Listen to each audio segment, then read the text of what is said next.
নবী নামাজে দাঁড়াইয়া এই যে কান্নার আওয়াজ, রহমতের নবী আলহামদু সূরা বললেন, আমি তো ঘুমের বাহানায় আছি। রহমতের নবী মাত্র নামাজে দাঁড়াইয়া আলহামদু সূরাটা শেষ করলেন, এরপরে সূরা বাকারা। ভাবলাম মাঝখানে গিয়া নবী বোধহয় রুকুর মধ্যে যাবেন। না, রহমতের নবী পুরা সূরা বাকারা পড়তে পড়তে শেষ, এবার বুঝি রুকুর মধ্যে যাবে। না না না, নবী সূরা বাকারার পরের সূরাটাও তেলাওয়াত শুরু করলেন, এই সূরাটাও পুরা শেষ করলেন। এবার ভাবলাম নবী রুকুতে যাবেন, দেখি না এর পরের সূরাটাও নবী শুরু করলেন।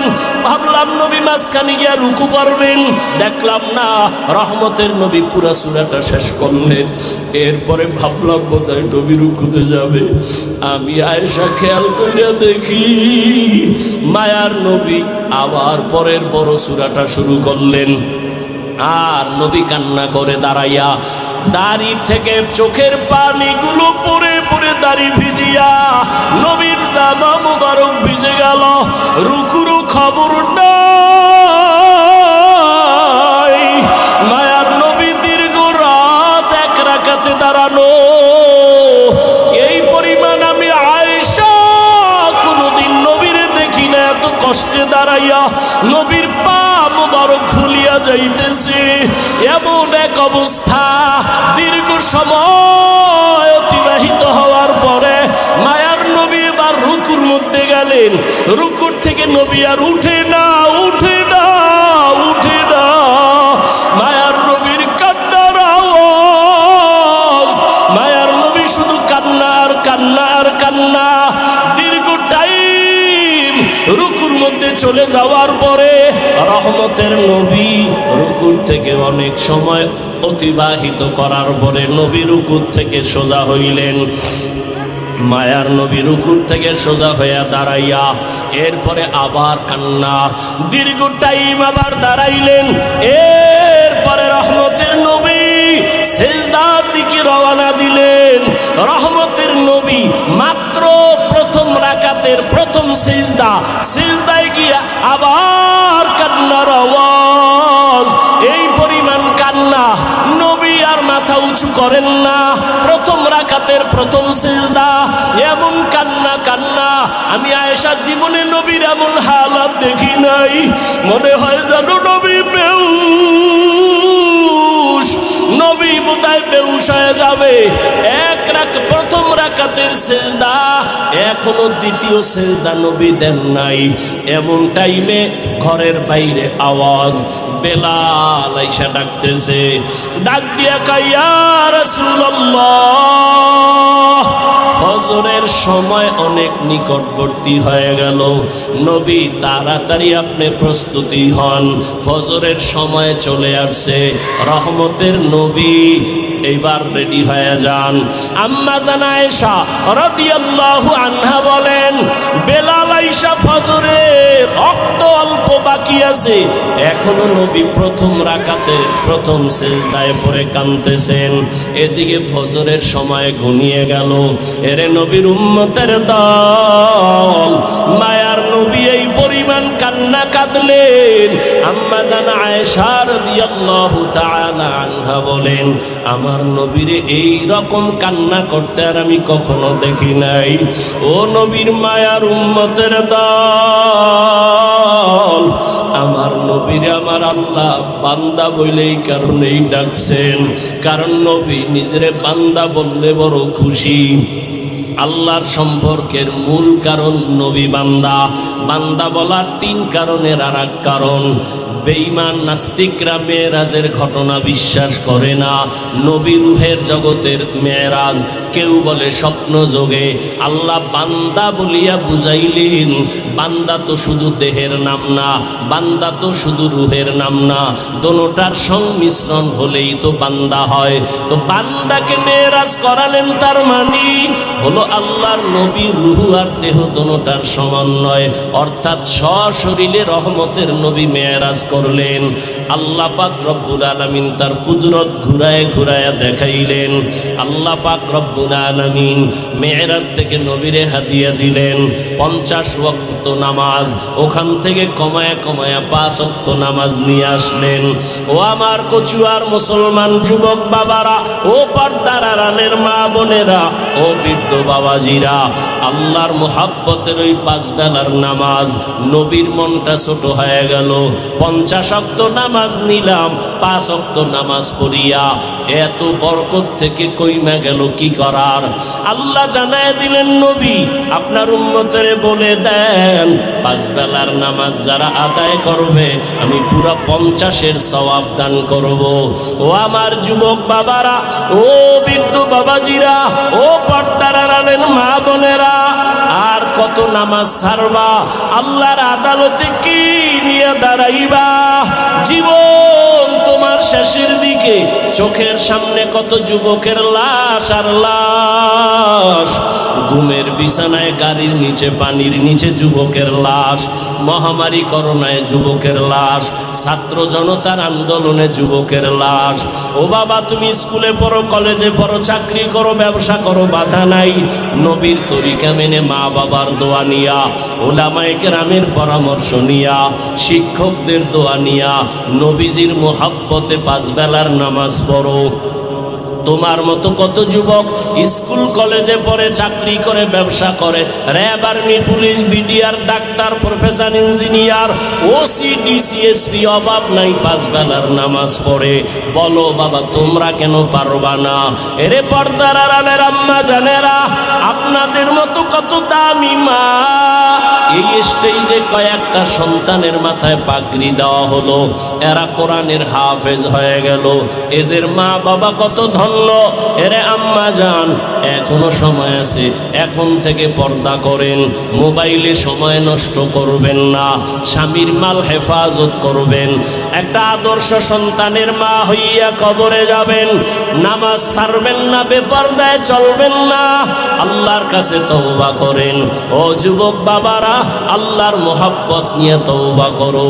জীবনে আর নামাজ ছাড়বা না, আর দাড়ি কাটবা না, বেপরদায় চলবা না, মা বাবারে কষ্ট দিবা না।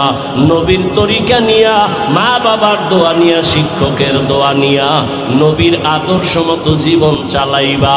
তওবা করার মতো যদি কারো অন্তর তৈরি হয়, মোহাব্বত যদি থাকে, মুনাফিকি যদি না থাকে, খাঁটি তওবার নিয়ত যাদের আছে, দুটো হাত আমার আল্লাহকে দেখাইয়া দাও।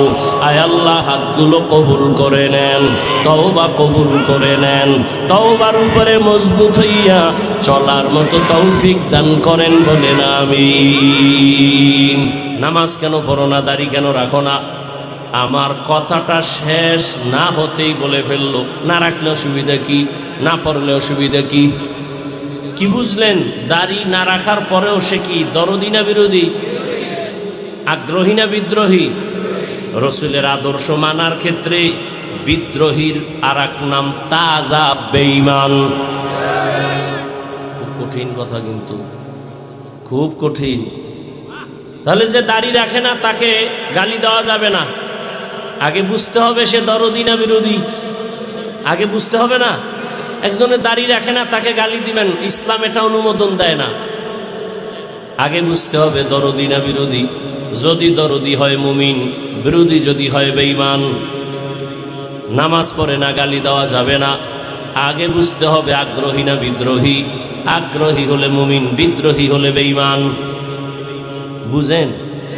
আরো সহজে বুঝাই। একজনে দাড়ি রাখে না, আর একজনে দাড়ি পছন্দ করে না, দুইজন সমান? যে দাড়ি রাখে না সে মুমিন, যে দাড়ি পছন্দ করে না সে বেঈমান। একজনে নামাজ পড়ে না, আর একজনে নামাজ পছন্দ করে না। যে নামাজ পড়ে না সে মুমিন, যে নামাজ পছন্দ করে না তাজা বেঈমান। সুযোগ পেলেই জুতার বাড়ি। পার্থক্যটা বুঝছেন তো? তাহলে একজনে নামাজ পড়ে না, গালি দেওয়া যাবে? আগে বুঝতে হবে দরদি না বিরোধী, আগ্রহী না বিদ্রোহী। তাহলে যে নামাজ পড়ে না তাকে গালি দেওয়া যাবে না, যে নামাজ পছন্দ করে না তাকে ছাড় দেওয়া যাবে না, যে দাড়ি রাখে না তাকে গালি দেওয়া যাবে না, যে দাড়ি পছন্দ করে না তাকে ছাড় দেওয়া যাবে না। একজন ইসলামের রাজনীতি করে না তাকে গালি দেওয়া যাবে না। আর একজন ইসলামের রাজনীতি পছন্দ করে না তাকে ছাড় দেওয়া যাবে না। ব্যবধান আছে না নাই? আল্লাহ বুঝার তৌফিক দান করে। সব ভেজাল হইল বুঝ, আউলা জাউলা বুঝ। আমি বুঝা ফেলছি, আমার টুপি আমারে সম্মানিত করেছে। আপনি বুঝতেছেন টুপি মাথায় দিলেই মাথা গরম হইব, বুঝ। আমি বুঝে ফেলেছি আমার দাড়ি আমার সম্মান বাড়িয়েছে। আপনি বুঝতেছেন দাড়ি রাখলে আপনার সম্মান কমে যাবে, আত্মীয় স্বজন বেজার হবে। সব ঝামেলা বুঝের মধ্যে। এই বয়ান টয়ান যা তাবলিগালাদের বয়ান, পীর মাশায়েখের বয়ান, বক্তাদের বয়ান, খালি বুঝ ঠিক করো, বুঝ ঠিক করো। ক্বালা রাসূলুল্লাহ সাল্লাল্লাহু আলাইহি ওয়া আলিহি ওয়াসাল্লাম মান ইউরিদিল্লাহু বিহি খায়রান ইউফাক্কিহু ফিদ্দীন। আল্লাহ যারে বেশি মায়া করবেন তাকে বুঝ দিয়া দিবেন, দিনের বুঝ। তখন বান্দা চলার জন্য রেডি। একজনে কয় শাহ নিয়ামত মাঠে বয়ান হবে না, অমুকের আসতে দেয়া হবে না, অমুক জায়গায় মাদ্রাসা করতে দিব না। লিডারকে, লিডার কিন্তু সামনে আসে নাই, পেছন থেকে লিড দেয়। এমন কান্দা দিছে হাটাজারির হুজুর, আলেম ওলামারা মোনাজাত দিছে, আল্লাহ দ্বীনের বাতি তুমি জ্বালাও।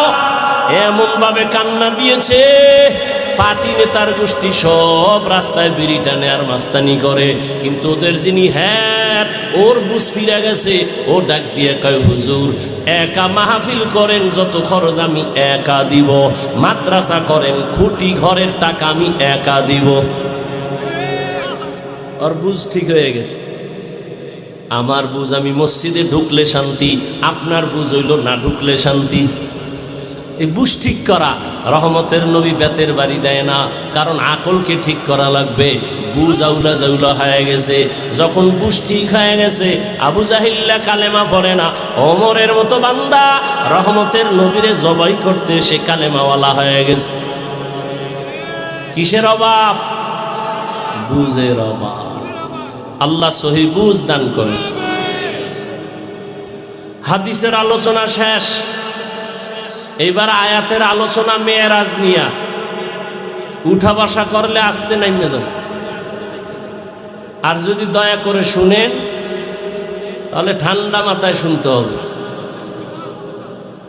মেয়েরাজের বয়ান কইরা কানসুক করার কিছু নাই। প্রত্যেকটা পয়েন্টে পয়েন্টে রুহের ঔষধ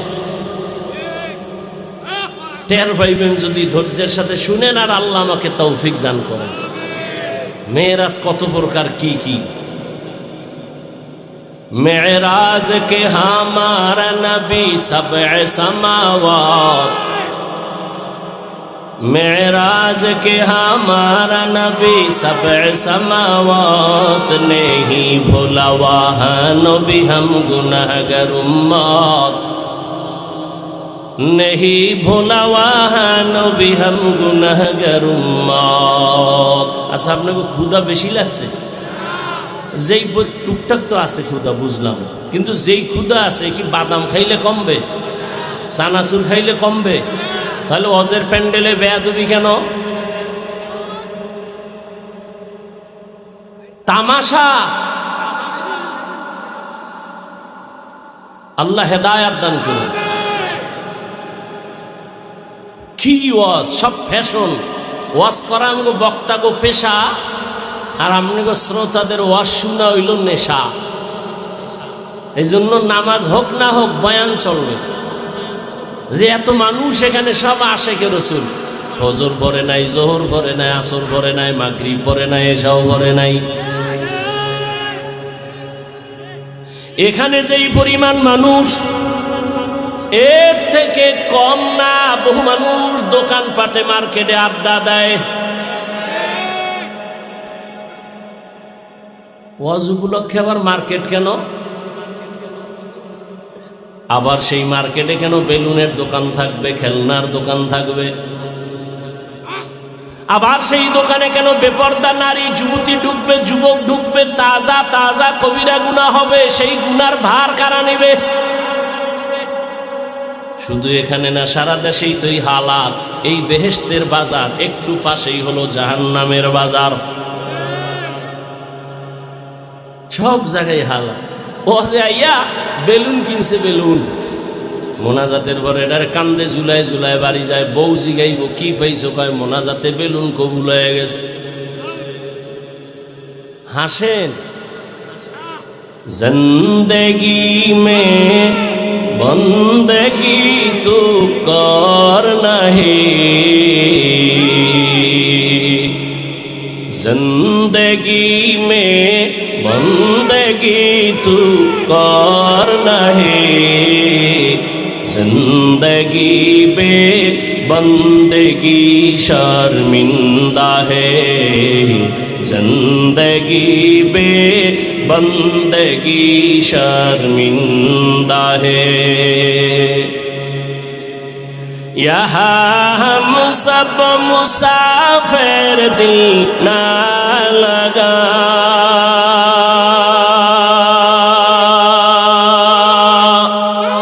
अहले दिल की नजूर से रूह करता जा,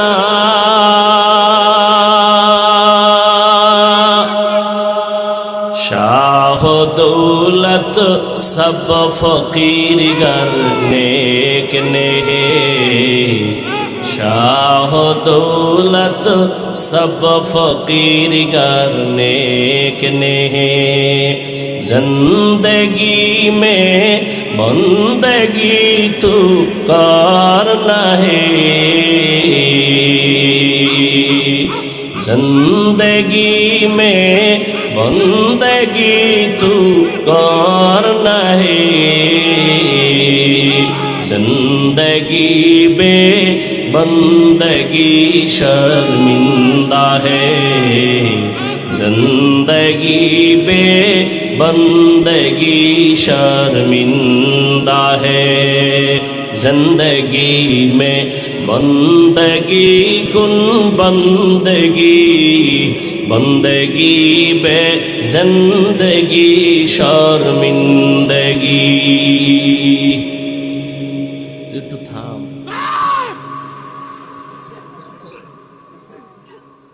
তবু জ্বালা উজানিও বয়ান করা যায় না, একটু থাম। মরাডারে মারো গায়ে লড়ে গা। আল্লাহ হেদায়াত দান করে।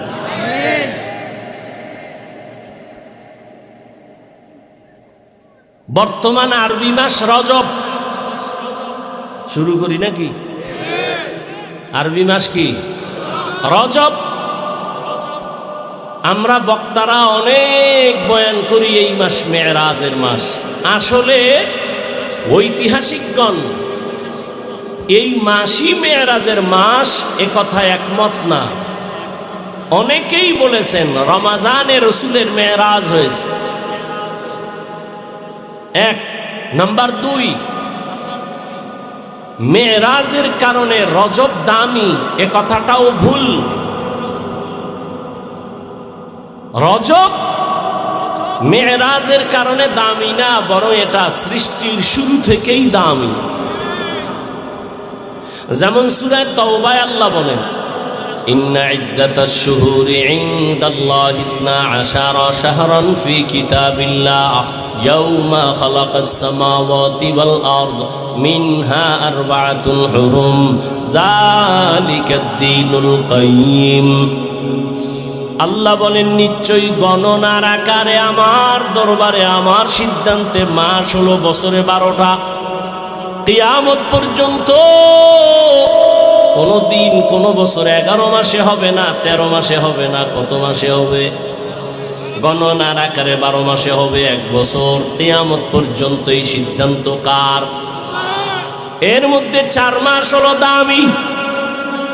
সব মাসই দামি, তবে তুলনামূলক 4 মাস আরো দামি। হজের আগের মাস, হজের পরের মাস, এরপরে এই শাবানের আগের মাস রজব, জিকাদা, জুলহিজ্জা, মুহররম আর রজব। কোন দিন আল্লাহ সিদ্ধান্ত নিছেন? আল্লাহ বলেন আসমান যেদিন বানাইছি, জমিন যেদিন বানাইছি, ওই দিন আমি কলম রে বলছি কলম লেখ লৌহে মাহফুজে। বছরে মাস হবে 12টা, এর মধ্যে 4 মাস হবে বড় দামি, যুলকাদা, যুলহিজ্জা, মুহররম আর রজব। নবীজি দুনিয়াতে আসার আগে থেকেই এই 4 মাসকে হিন্দুরা, বৌদ্ধরা, ইহুদি, খ্রিস্টানেরা সবাই সম্মান করত। এই 4 মাসে যুদ্ধ নিষেধ, বিগ্রহ নিষেধ, ঝগড়া নিষেধ। যদিও রহমতের নবী আসার পরে এই আদেশ আর বলবৎ নাই, রহিত হয়েছে, তবে মর্যাদা মোটেও কমে নাই, সম্মান কমে নাই। রজব বড় দামি মাস। রহমতের নবী বলেন এই মাস আসলেই নবী ইবাদত বাড়ায় দিতেন আর বারবার আল্লাহর কাছে দোয়া করতেন, আল্লাহুম্মা বারিক লানা ফি রজব ওয়া শাবান ওয়া বাল্লিগনা রমাজান। এটা আপনারা পারেন না? তো মাস শেষ হয়ে গেছে, পড়ার খবর নেই। আল্লাহুম্মা বারিক লানা ফি রজব ওয়া শাবান ওয়া বাল্লিগনা রমাজান। হে মালিক, রজব শাবানে আমাকে বরকত দান করেন, আর হায়াত যদি কম থাকে বাড়াইয়া রমাজান পর্যন্ত পৌঁছাইয়া দেন। পড়বেননি? পড়বেননি? হাঁটতে চলতেই দোয়া পড়েন, আল্লাহুম্মা বারিক লানা ফি রজব ওয়া শাবান ওয়া বাল্লিগনা রমাজান। আল্লাহ রজব ও শাবানের বরকত আমাদের দান করেন। আমিন কয় না কা? হায়াত বাড়াইয়া রমাজান পর্যন্ত পৌঁছায়া দেন। রমজান কেন পৌঁছাবেন? কলে রমাজান বড় দামি। রোজার হালাতে যেন আমার জিন্দিগি চলে যায়, রোজা অবস্থায় যেন মালিকের দরবারে যেতে পারি। রমাজান বড় দামি, অনেক দাম। কোরআন নাজিল রমাজানে, আবার রমাজানের কারণে আল্লাহ পাক রব্বুল আলামিন মানুষকে অনেক সম্মানিত করেন। 11 মাসে ব্যবসায়ী যেই পরিমাণ লাভবান হয়, শুধু রোজার মাসে এর থেকে আরো 13 গুণ বেশি লাভবান হয় রমাজানে। আল্লাহ রমাজান পর্যন্ত কবুল করেন। আর যদি এখনো রোজা রাখে না, তখনও রাখবে না। এটির জন্য আল্লাহ হেদায়াত দান করেন। তো রজব মেরাজের কারণে দামি। সৃষ্টির শুরু থেকেই রজব দামি।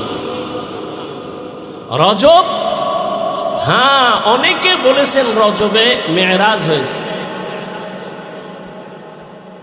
মেরাজ রহমতের নবীর, সমস্ত নবীর মেরাজ জমিনে, আর আপনার আমার নবীর মেরাজ আসমানে। রহমতের নবীর মেরাজ আসমানে কেন?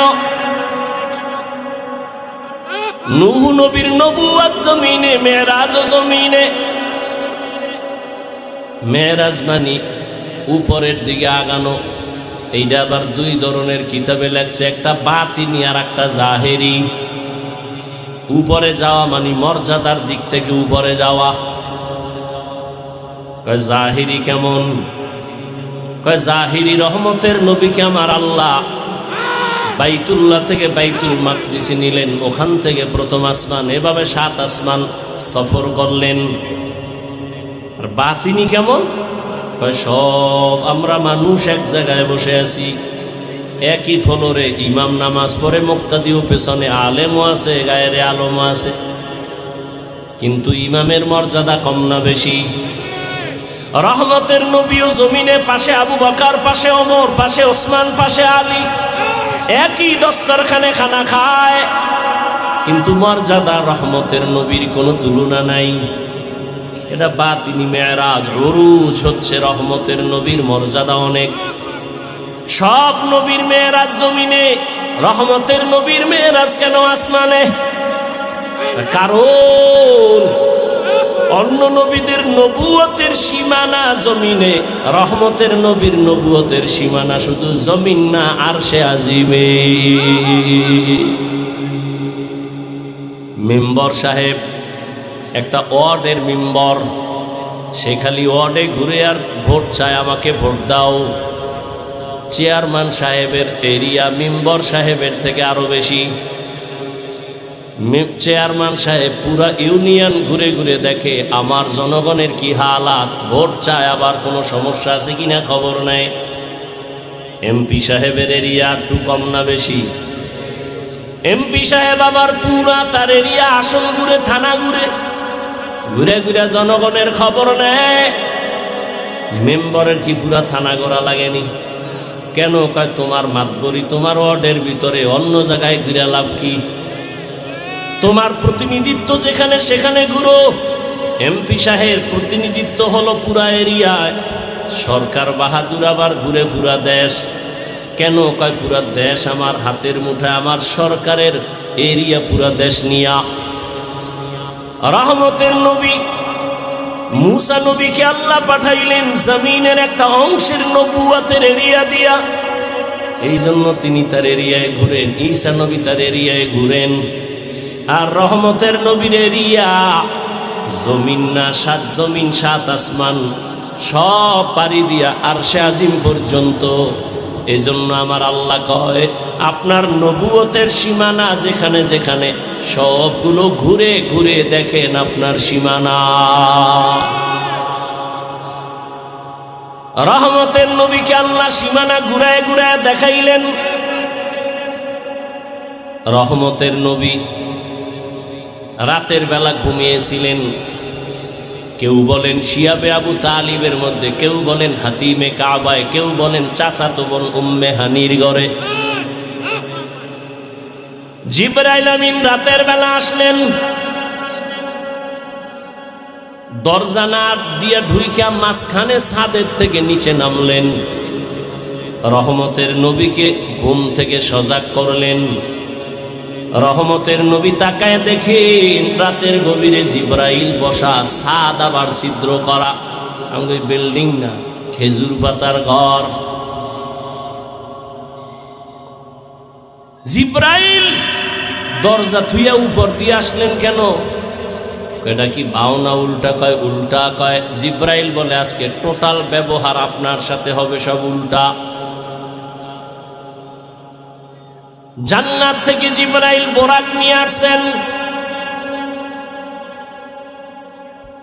আল্লাহ তাআলা বোরাক পাঠায় দিলেন, ও জিবরাইল যাও বোরাক নিয়ে আমার নবীরে নিয়ে আসো।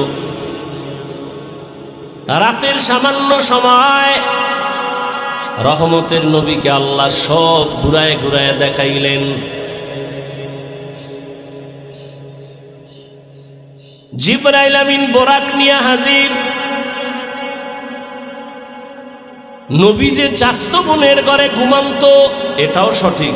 শিয়াবে আবু তালিবের মধ্যে নবী আছেন তাও সঠিক। হাতিমে কাবা থেকে নবীরে জিবরাইল নিছে তাও সঠিক। কেমনে বলার সময় নেই। নবীকে উঠাইয়া জমজম কূপের কিনারায় নবীকে নিয়ে শোয়াইলেন। চিৎভাবে শোয়াইয়া নবীর ওপেন হার্ট সার্জারি করলেন। নবী বলেন আমি দেখতেছি, অনুভব করতেছি, আমার বুকটাকে চিরলো, কলবকে বের করলো, স্বর্ণের পেয়ালায় রাখলো, ঝমঝমের পানি দিয়ে ধুইলো, আবার ভেতরে রাখলো, আবার চাপ দিল, আবার ভালো হয়ে গেল। সেলাই লাগলো না, রক্ত গেল না, ব্যথাও পেলাম না। এইভাবে ওপেন হার্ট সার্জারি আমার 4 বার হয়েছে জীবনে। কয়বার? 4 বার। এরপরে আল্লাহর হুকুমে জিবরাইল বলে নবী বোরাক কাটছে উঠেন। হোয়া হুকুম জিবরাইল কোই উশেতাব, बोराके के जन्नत से कर इंतखाब, सजा उसको ज़ेवर से तू ताबा पा, फिर उसको तू काबा में लेकर के जा। বোরাকে নবীকে উঠাবেন। বোরাক কেমন যেন একটু বাহানা করে। এই বোরাক বাহানা করো কেন? বাহানা করার কারণ হলো মোহাব্বত। কি মোহাব্বত, কি চাও? বোরাক বলে আজ আমার রহমতের নবী উঠবেন, হাসরের ময়দানে যেন আমার নবী আমাকে আবার ব্যবহার করেন। রহমতের নবী বলেন বোরাকের মধ্যে আমি উঠলাম, মিকাইল জিবরাইল আমার সাথে বাইতুল্লাহ থেকে বাইতুল মাকদিস পর্যন্ত 1 মাসের পথ। বোরাক উইটা চোখের পলকে বাইতুল মাকদিসে হাজির। কার কুদরত? কাদের কুদরত দারি বার কামাল, আনতা রব্বি আনতা হাসবি জুল জালাল, তুহি কাদের জলিলুল্লাহ জাহাদার, বহর হালে তুহি মেরা নিগাহদার। 1 মাসের পথ গেলেন চোখের পলকে। আল্লাহ এই কথা বলেন, মানুষ তুমি ধারণা করবে এটা কেমনে সম্ভব? আল্লাহ জবাব দিয়া বলেন, সুবহান, তোমার যত দোষ আছে সব ত্রুটি থেকে আমার আল্লাহ পবিত্র, আমার রবের দ্বারা সেটা সম্ভব। দুনিয়ার সব বিবেক যেটাকে বলে হবে না, অসম্ভব, আকীদা রাখো মুমিন, আমার রবের কুদরতে সেটা সম্ভব। আল্লাহ পারেননি? যেমন এই 50-100 বছর আগের কথা, আমরা তখন দুনিয়াতে ছিলাম বা ছোট জানি না, মুরব্বীরা বলতে পারবেন, আগে যে হজে যাইতো 50-70-80 বছর আগে বিমানে যাইতো। কেমনে যাইতো? কেউ হেঁটে যাইতো, কেউ জাহাজে যাইতো। ঈদের পরই রওনা, 2.5 মাস লাগতো যাইতে, ঠিক নেই? 2.5 মাস লাগায় হজে যাইতো। ওই সময় যদি কথার কথা আল্লাহ আমারে ভাড়াইতেন, আর আমি যদি বয়ান কইরা বইলেই ফালাইতাম, 2.5 মাস কেন, তুমি 6 ঘন্টায় মক্কায় যাবা। তখন যদি বয়ানটা করতাম, আমারে কি পরিমাণ কাফের বলতো, বলতো না? এটা কেমনে সম্ভব? 2.5 মাসের সফর, এটা মাত্র 6 ঘন্টায় কেমনে সম্ভব? ওই সময়ের লোকেরা তো বলছে এটা জীবনেও সম্ভব না, এখন সম্ভব নেই। কথা বলেন না কেন? কার কুদরত? মানুষের আল্লাহ এমন মেধা দিয়েছেন, মানুষ এই মেধা খাটাইয়া এমন বাহন তৈরি করেছে, 6 ঘন্টার ভিতরে বাইতুল্লাহে যায়। জানি না দেখতে পারবো কিনা, আরো জানি আরো কত দ্রুত যানবাহন তৈরি হয়। 2-4 ঘন্টার মধ্যে মনে হয় যেন বাইতুল্লাহে ঘুরায় নিয়ে আসবে, এমন বাহনও হতে পারে। মানুষের সে মেধাও আল্লাহ দিতে পারেন। আল্লাহর কুদরতের দ্বারা সব সম্ভব, বান্দার দ্বারা কখনো যেটা হবে না, আল্লাহর কুদরতে সেটা হবে। এরপরও আল্লাহ জবাব দিলেন, সুবহান। দুনিয়ার মানুষ যত প্রশ্ন করবা, হবে না, হবে না, হবে না, এটা কেমনে সম্ভব? সুবহানের দ্বারা সম্ভব, আর কারো দ্বারা সম্ভব না। কার দ্বারা সম্ভব? সুবহানের দ্বারা সম্ভব। তোমার যত প্রশ্ন আছে সবগুলো বাদ, এক শব্দ দ্বারা সুবহান। আল্লাহ তোমার সব ত্রুটি থেকে পবিত্র। তুমি যত কালিমা লাগাবা সব থেকে আল্লাহ পবিত্র। এবার আল্লাহ বলেন, আমি বাইতুল্লাহ থেকে বাইতুল মাকদিসে নিলাম, আমি ডাইরেক্ট কেন আসমানে নিতে পারতাম, নিলাম না কেন? কয় ওটা তো নবীদের এলাকা, আল্লাহ ওখানে অনেক বরকত রাখছেন দেখাবার জন্য। লিনুরিয়াহু মিন আয়াতিনা। আল্লাহ তাআলা নবীকে এই পরিমাণ সম্মান দান করেছেন। মুসা নবী আল্লাহর আশিক, ঈসা নবী আল্লাহর আশিক, ইব্রাহিম আল্লাহর আশিক, দাউদ আলাইহিস সালাম আল্লাহর আশিক, সুলাইমান আল্লাহর আশিক, ঈসা নবী আল্লাহর আশিক, ইউসুফ নবী আল্লাহর আশিক। আর আমার আল্লাহ হলেন মুহাম্মদের আশিক। ব্যবধান আছে না নাই? এই জন্য কোরআন শরীফে নবীদের নাম ডাকছেন ইয়া ইয়াহইয়া, ইয়া মূসা, ইয়া ঈসা, ওয়ানাদাইনাহু ইয়া ইব্রাহিম। কিন্তু রহমতের নবীর নাম আল্লাহ কোথাও কোরআনে ডাকেন নাই। নবীরে যখনই আল্লাহ ডাকছেন, আল্লাহ ভিন্ন মায়ার শব্দ দিয়া উপাধি ধরে ডাকছেন, ইয়া আইয়ুহাল মুজাম্মিল, ইয়া আইয়ুহাল মুদ্দাসসির। আল্লাহ পাক নবীরে মোহাব্বত করে ইয়াসিন, হামিম, তাহা। নবীর উপাধি ধরে ডাকছেন, নবীর উপাধি রহমাতুল লিল আলামিন, নবীর উপাধি খাতামুন নবীন, নবীর উপাধি সিরাজাম মুনিরা, নবীর উপাধি বড় বড় দামি এক একটা শব্দ এই পরিমাণ ব্যাখ্যা 10-20 পৃষ্ঠা চলে যায় রহমাতুল লিল আলামিনের ব্যাখ্যা করতে। আল্লাহ নবীর উপাধি ধরে ডাকলেন, কোথাও আল্লাহ নবীর নাম ধরে ডাকেন নাই, অন্য নবীর নাম ধরে ডাকছেন। আমার নবীর নাম না ধরিয়া তবে এমন এমন শব্দ ব্যবহার করছেন যেই শব্দগুলো বুঝতে হলে ব্যাখ্যা লাগবে, ব্যাখ্যা ছাড়া বোঝা যাবে না। খাতামুন নবিয়্যিন, সিরাজাম মুনিরা, এগুলো সব ব্যাখ্যা না দিলে বোঝা যাবে না।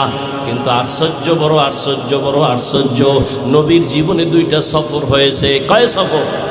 নবীর জীবনে ঐতিহাসিক 2টা সফর, একটা দুঃখের আর একটা সুখের।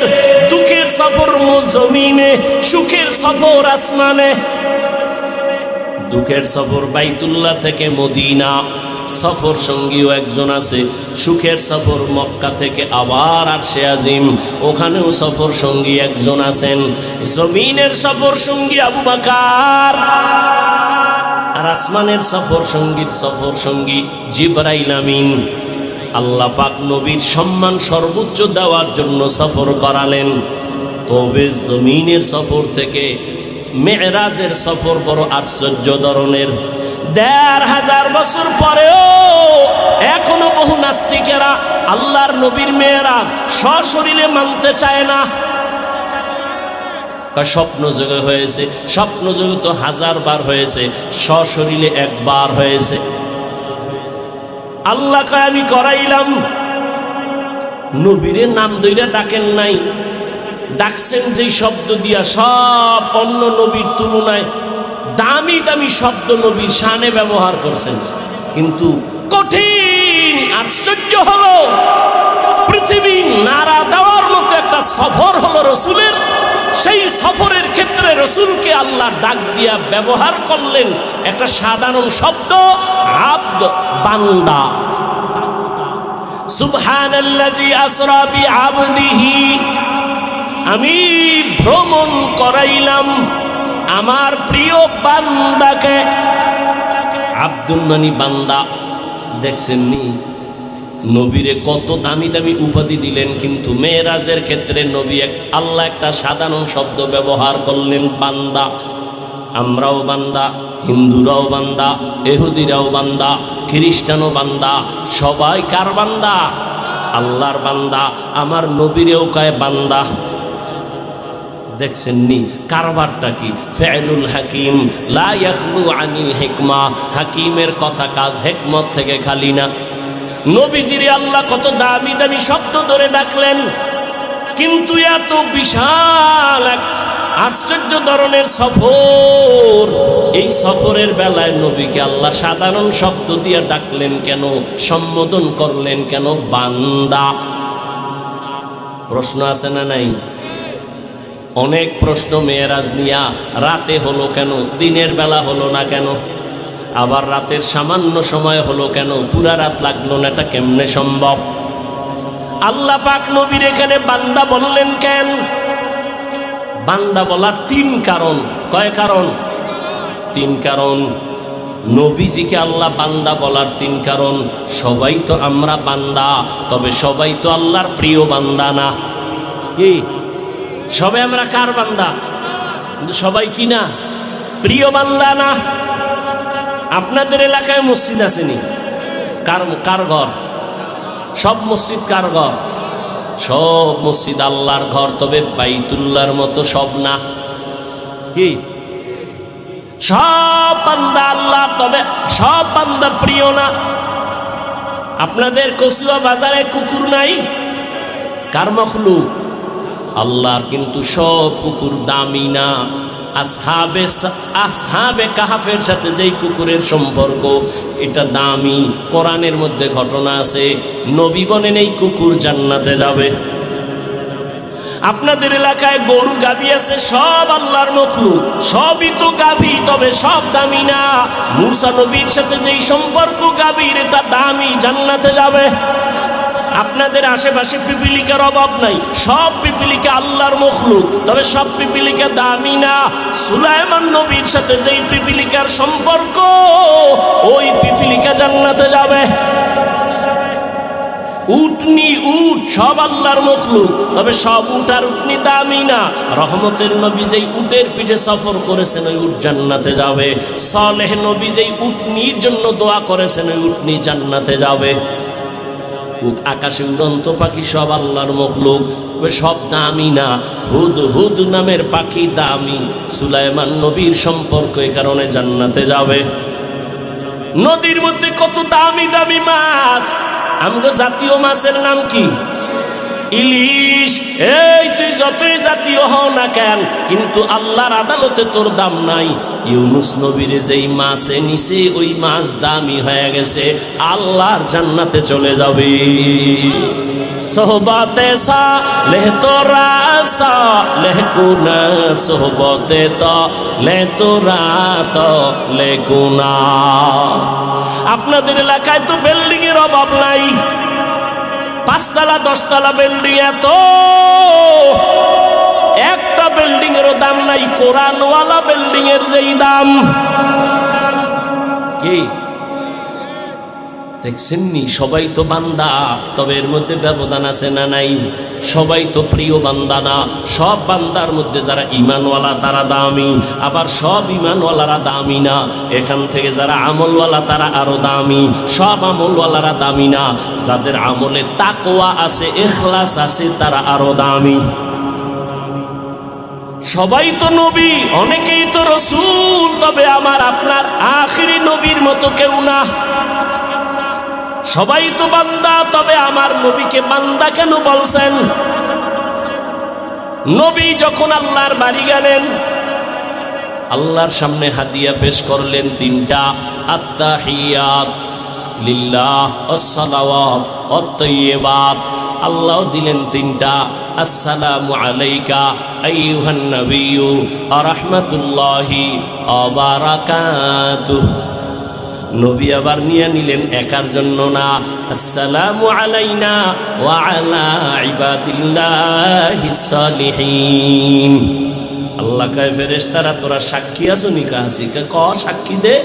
আশহাদু আল্লা ইলাহা ইল্লাল্লাহ।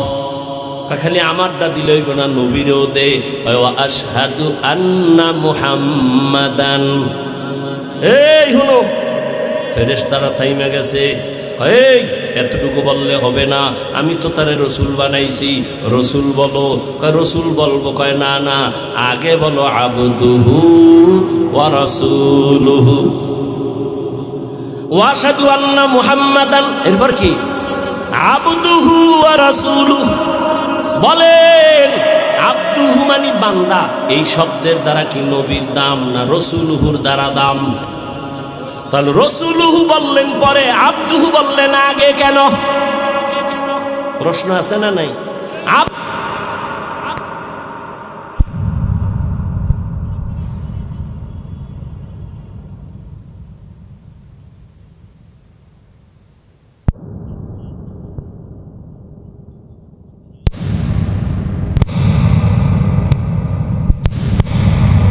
মোহাম্মদ খুশি, রসুলুহু বললে আমি আল্লাহ খুশি। আব্দুহু যদি বলে আমার রসুল খুশি, কেন? নবী নিজের আব্দু বইলা বড় খুশি। আম্মা জান আয়েশা রাদিয়াল্লাহু আনহা বলেন, ও নবী এত কষ্ট করে ইবাদত করেন কেন? নবী বলেন, আফালা আকুনা আবদান শাকুরা। মেরাজ থেকে বুঝার কিছু আছে? আব্দুহু বললেন কেন? রসুলহু পরে নিলেন কেন? আব্দুহু আগে বললেন কেন? বান্দা বড় দামি। কিয়ামতের ময়দানে আল্লাহ যখন জান্নাতের দরজা খুলবেন, মানুষগুলো সূর্যের গরমে পাগলের মতো হয়ে যাবে। আল্লাহ তখন ডাকবে, এ যারা জান্নাতে যাবি, জান্নাতের দরজা খোলা হবে না, তো এই মুহূর্তে কই যাবি? আল্লাহ ডাকবেন, ইয়া আইয়াতুহান নাফসুল মুতমাইন্নাহ ইরজিই ইলা রাব্বিকি রাদিয়াতাম মারদিয়াহ ফাদখুলি ফি ইবাদি ওয়াদখুলি জান্নাতি। জান্নাত আগে না বান্দা আগে? ফাদখুলি ফি ইবাদি ওয়াদখুলি জান্নাতি। আরশের নিচে আমার কিছু বান্দারা বসে আছে, ওদের মজলিসে গিয়া বহ। এরপরে মোহাম্মদ যখন যাবে গিয়া তালা খুলবে, তারপরে জান্নাতে যাবি। দেখছেন নি কারবার? আগে বান্দার মজলিসে যা, আমার প্রিয় বান্দাদের নিয়ে জান্নাতে যাওয়া লাগবে। ফাদখুলি ফি ইবাদি ওয়াদখুলি জান্নাতি। রহমতের নবীকে আল্লাহ বান্দা বললেন কেন? এক কারণ হলো নবী নিজের বান্দা বইলা করো খুশি। এবার আসেন আর এক কারণ, আল্লাহর সাথে বান্দার একটা সম্পর্ক আছে না নাই? যত সম্পর্ক আছে এর মধ্যে একটা আসল, যেমন আমার ছাত্র আর আমি শিক্ষক, আমার সাথে ছাত্রের সম্পর্ক শিক্ষক আর ছাত্র, কিন্তু ওর আলাদা পরিচয় আছে। এর মধ্যে একটা আসল। ছাত্রকে জিগাইলেন, এই বয়ান করে কে? ও যদি কয় মাওলানা অমুক, বাড়ি অমুক জায়গায়, বাবার নাম এই, বংশ এই, এটা একটা পরিচয়। আর যদি কয় আমার ওস্তাদ, এটা ডাইরেক্ট না? মহব্বত কমে না বাড়ে? আমারে যদি জিজ্ঞাসা করেন ছাত্রর ব্যাপারে ছেলেটাকে, আমি বললাম অমুকের ফলা, বাড়ি অমুক জায়গায়, এই ব্যবসা করে, অমুক জায়গায় পড়ে, সব বাদ দিয়া যদি কই আমার ছাত্র, মহব্বত বাড়বে না কমবে? সম্মান বাড়বে না কমবে? এরে আমার আল্লাহর পরিচয় কি? আসমানের মালিক, জমিনের মালিক, সূর্যের মালিক, চাঁদের মালিক, সব বাদ কে? আমার আল্লাহর পরিচয় কি? বলে তিনি আমার রব, তিনি আমার মাবুদ। বান্দার পরিচয় দাও আল্লাহ বান্দাকে। আল্লাহ যদি বলে অমুক বংশের মানুষ, ইহুদি না খ্রিস্টান না মুমিন মুসলমান, মাওলানা অমুক, সব পরিচয় বাদ দিয়া যদি আল্লাহ বলেন আমার বান্দা, আর লাগে কিছু? এমপি সাহেব যদি কয় আমার বন্ধু, পার্লামেন্টে ঢুকতে আর কোনো টিকিট লাগবে না? লাগবে? এমপি সাহেব যদি কয় আমার বন্ধু, রাস্তা ক্লিয়ার। এটারে যদি জিগায় এই তোমার পাশের গুল্লি বাড়ি এমপি কি কইছে শুনি, আমার বন্ধু, কোনো পাশ টাস নাই। আল্লাহর সাথে বান্দার পরিচয় কি? আল্লাহ মানুষ বানাইছেন ইবাদতের জন্য। ইবাদত যারা করে তারা আব্দ বা আবেদ, আর যার ইবাদত করবে তিনি হবেন মাবুদ। আল্লাহ আমাদের মাবুদ, আমরা তার আব্দ। আমাদের মাঝখানে সম্পর্কের বস্তু হলো ইবাদত। তাহলে আল্লাহর সাথে যত সম্পর্ক এর মূল হলো ইবাদত। ইবাদত যার করে তিনি মাবুদ, যারা করে তারা আবেদ বা আবদ। আর সারা দুনিয়ার মধ্যে ইবাদত করনেওয়ালাদের মধ্যে আমার নবীর মতো ইবাদত করনেওয়ালা আর কেউ নাই। সারা দুনিয়ার মানুষের ইবাদত আর আমার রহমতের নবীর ইবাদত। সারা জিন্দেগি যদি বয়ান করা হয়, রহমতের নবীর ইবাদতের তুলনা নাই। আম্মা জান আয়েশা রাদিয়াল্লাহু আনহার কাছে সাহাবায়ে কেরাম জিজ্ঞাসা করলেন, আম্মা জান নবীজির আশ্চর্য কিছু ঘটনা বলেন। কোনটা কোনটা আশ্চর্য? আম্মা জান কয় নবীজির আশ্চর্য না এমন কি আছে? সবই তো আশ্চর্য। রহমতের নবী যেখানে কদম দেয় ওই জায়গা মিশকের ঘেরানে ভরে যায়। নবী রাস্তা দিয়ে হাঁটে, দুপার্শ্বের গাছ নত হয় নবীর সালাম দেয়। রহমতের নবী আশ্চর্য কি ঘটনা শোনাবো তো শোনো, একটা ঘটনা শোনো। একদিন নবী এশার নামাজ পড়ে আমার ঘরে আসলেন। ঘরে আইসা হাসি দিয়ে কয়, ও হুমায়রা। কারে কয়? আয়েশা রাদিয়াল্লাহু আনহাকে বলে। নবী আই কয়, ও হুমায়রা, আজকের রাত্রটা আমারে ছুটি দিবেননি? আজকের রাত্র? আম্মা জান আমি ভাবলাম অন্য কোনো বিবির ঘরে যাবে, তো আমি হাসি দিলাম, ইয়া রাসূলুল্লাহ আপনি ছুটি চাইবেন আর আমি বাধা দিব? আমি সব সময় ভয়ে থাকি কখন না জানি অজান্তে বেয়াদবি হয়ে যায়। কেন? আপনার সাথে আমার বিবাহ হয়েছে 6 বছর বয়সে, 9 বছরে আপনার ঘরে আসছি। আমি তো বয়স আমার কম, না জানি কোনো বেয়াদবি হয়ে যায়। আম্মাজানের 6 বছরের সময় নবীর সাথে বিবাহ, 9 বছরে নবীর ঘরে আম্মাজান আসলেন। আম্মাজানের 18 বছর যখন বয়স, রহমতের নবী তখন দুনিয়ার থেকে চলে গেলেন। বুঝে থাকলে বলেন, আম্মাজান নবীর ঘর করলেন কয়দিন? 6 বছর, 9 বছর। আর আমাগো বোনদের তো 18 বছরে অনেক বোনের বিয়েই হয় না। আবার সরকার কয় বাল্য বিবাহর মধ্যে আগুন লাগা, বাল্য বিবাহ বন্ধ করো। ইসলামের সাথে সাংঘর্ষিক। এরে আল্লাহর বান্দা, নবীর ঘর করলেন আম্মাজান আয়েশা কয়দিন? এই মাত্র 18 বছরের এক নারী 9 বছর রহমতের নবীর ঘর করে কে পেলেন?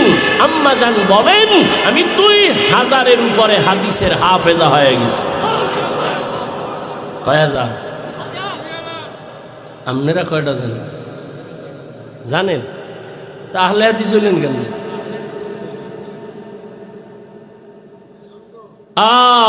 আল্লাহ হেদায়াত দান করুন। আম্মাজান আয়েশা রাদিয়াল্লাহু তাআলা আনহা বলেন, নবী আমার কাছে ছুটি চায়। আমি ভাবলাম অন্য কোনো বিবির ঘরে যাবে, বাতি নিভাইয়া দিলাম। এরপরে আমি ঘুমের বাহানা দইরা শুইলাম। তাকাইয়া দেখি রহমতের নবী নামাজের মুসাল্লায় দাঁড়ায় গেছে। আমার হুজুরের একটা পার্শ্বে দাঁড়াইছে। রহমতের নবী তো মাঝে মাঝে নামাজ পড়েন, আজকে দেখি ভিন্ন অবস্থা। নবী নামাজে দাঁড়াইয়া এই যে কান্নার আওয়াজ, রহমতের নবী আলহামদু সূরা বললেন। আমি তো ঘুমের বাহানায় আছি। রহমতের নবী মাত্র নামাজে দাঁড়াইয়া আলহামদু সূরাটা শেষ করলেন। এরপরে সূরায়ে বাকারা। ভাবলাম মাঝখানে গিয়া নবী বোধহয় রুকুর মধ্যে যাবেন। না, রহমতের নবী পুরা সূরায়ে বাকারা পড়তে পড়তে শেষ। এবার বুঝি রুকুর মধ্যে যাবে? না না না, নবী সূরায়ে বাকারার পরের সূরাটাও তেলাওয়াত শুরু করলেন, এই সূরাটাও পুরা শেষ করলেন। এবার ভাবলাম নবী রুকুতে যাবেন, দেখি না, এর পরের সূরাটাও নবী শুরু করলেন। ভাবলাম নবী মাঝখানে গিয়া রুকু করবেন, দেখলাম না, রহমতের নবী পুরা সূরাটা শেষ করলেন। এরপরে ভাবলাম বোধহয় নবী রুকুতে যাবে। আমি আয়েশা খেয়াল কইরা দেখি মায়ার নবী আবার পরের বড় সূরাটা শুরু করলেন। আর নবী কান্না করে দাঁড়াইয়া, দাড়ি থেকে চোখের পানিগুলো পড়ে পড়ে দাড়ি ভিজিয়া নবীর জামা মুবারক ভিজে গেল। রুকুরও খবর নাই। মায়ার নবী দীর্ঘ রাত এক রাকাতে দাঁড়ানো। এই পরিমাণ আমি আয়েশা কোনদিন নবীর দেখি না এত কষ্টে দাঁড়াইয়া। নবীর পা মুবারক ফুলিয়া যাইতেছে, এমন এক অবস্থা। দীর্ঘ সময় অতিবাহিত হওয়ার পরে মায়ার নবী এবার রুকুর মধ্যে গেলেন। রুকুর থেকে নবী আর উঠে না, উঠে না, উঠে না। মায়ার নবীর কান্নার আওয়াজ, মায়ার নবী শুধু কান্না আর কান্না আর কান্না। দীর্ঘ টাইম রুকুর মধ্যে চলে যাওয়ার পরে রহমতের নবী রুকুর থেকে অনেক সময় অতিবাহিত করার পরে নবী রুকুর থেকে সোজা হইলেন। মায়ার নবী রুকুর থেকে সোজা হইয়া দাঁড়াইয়া এরপরে আবার কান্না। দীর্ঘ টাইম আবার দাঁড়াইলেন। এরপরে রহমতের নবী সিজদার দিকে রওনা দিলেন। রহমতের নবী মাত্র প্রথম রাকাতের প্রথম সিজদা, সিজদায় গিয়া আবার কান্নার আওয়াজ। এই পরিমাণ কান্না, নবী আর মাথা উঁচু করেন না। প্রথম রাকাতের প্রথম সিজদা, এমন কান্না কান্না। আমি আয়েশা জীবনে নবীর এমন হালাত দেখি নাই। মনে হয় যেন নবী বেহুশ, নবী বোধহয় বেহুশ হয়ে যাবে। প্রথম রাকাতের সিজদা, এখনো দ্বিতীয় সিজদা নবী দেন নাই। এমন টাইমে ঘরের বাইরে আওয়াজ, বেলাল আইসা ডাকতেছে। ডাক দিয়া কয়, ইয়া রাসূলুল্লাহ, ফজরের সময় অনেক নিকটবর্তী হয়ে গেল, নবী তাড়াতাড়ি আপনি প্রস্তুতি হন, ফজরের সময় চলে আসছে, রহমতের নবী এইবার রেডি হয়ে যান। আম্মা জান আয়েশা রাদিয়াল্লাহু আনহা বলেন, বেলাল আয়েশা ফজরের রক্ত অল্প বাকি আছে, এখনো নবী প্রথম রাকাতে প্রথম সিজদায় পড়ে কাঁদতেছেন, এদিকে ফজরের সময় ঘনিয়ে গেল। এরে নবীর উম্মতের দল, মায়ার নবী এই পরিমাণ কান্না কাঁদলেন। আম্মা জান আয়েশা রাদিয়াল্লাহু তাআলা আনহা বলেন, আমার নবীরে এই রকম কান্না করতে আর আমি কখনো দেখি নাই। ও নবীর মায়ার উম্মতের দল, আমার নবীরে আমার আল্লাহ বান্দা বলেই কারণেই ডাকছেন, কারণ নবী নিজের বান্দা বললে বড় খুশি। আল্লাহর সম্পর্কের মূল কারণ নবী বান্দা, বান্দা বলার তিন কারণের আর এক কারণ। বেঈমান নাস্তিকরা মেরাজের ঘটনা বিশ্বাস করে না, নবী রুহের জগতের মেরাজ, কেউ বলে স্বপ্ন যোগে। আল্লাহ বান্দা বলিয়া বুঝাইলেন, বান্দা তো শুধু দেহের নাম না, বান্দা তো শুধু রুহের নাম না, দোনোটার সংমিশ্রণ হলেই তো বান্দা হয়। তো বান্দাকে মেরাজ করালেন, তার মানে হলো আল্লাহর নবী রুহু আর দেহ দোনোটার সমন্বয়, অর্থাৎ সশরীরে রহমতের নবী মেরাজ করলেন। আল্লাহ পাক রব্বুল আলামিন তার কুদরত ঘুরায় ঘুরায় দেখাইলেন। আল্লাহ পাক রব্বুল আলামিন মেরাজ থেকে নবীরে হাদিয়া দিলেন 50 ওয়াক্ত নামাজ, ওখান থেকে কমায়া কমায়া 5 ওয়াক্ত নামাজ নিয়ে আসলেন। ও আমার কচুয়ার মুসলমান যুবক বাবারা, ও পর্দার আড়ালের মা বোনেরা, ও বৃদ্ধ বাবাজিরা, আল্লাহর মুহাব্বতের ওই 5 বেলার নামাজ, নবীর মনটা ছোট হয়ে গেল। 50 ওয়াক্ত নামাজ নিলাম, 5 ওয়াক্ত নামাজ পড়িয়া এত বরকত থেকে কইমা গেল কি করার? আল্লাহ জানায় দিলেন, নবী আপনার উম্মতের বলে দেন, 5 বেলার নামাজ যারা আদায় করবে আমি পুরা 50-এর সওয়াব দান করব। ও আমার যুবক বাবারা, ও বৃদ্ধ বাবাজিরা, ও পর্দার আড়ালের মা বোনেরা, আর কত নামাজ ছাড়বা? আল্লাহর আদালতে কি নিয়ে দাঁড়াইবা? জীবন তোমার শেষের দিকে, চোখের সামনে কত যুবকের লাশ আর লাশ, ঘুমের বিছানায়, গাড়ির নিচে, পানির নিচে যুবকের লাশ, মহামারী করোনায় যুবকের লাশ, ছাত্র জনতার আন্দোলনে যুবকের লাশ।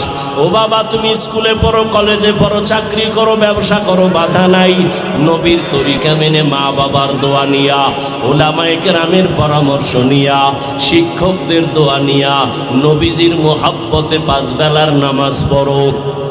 তোমার মতো কত যুবক স্কুল কলেজে পড়ে, চাকরি করে, ব্যবসা করে, RAB, army, police, BDR, doctor, professor, engineer, OC, DC, SP, অভাব নাই, 5 বেলার নামাজ পড়ে। বলো বাবা, তোমরা কেন পারবা না?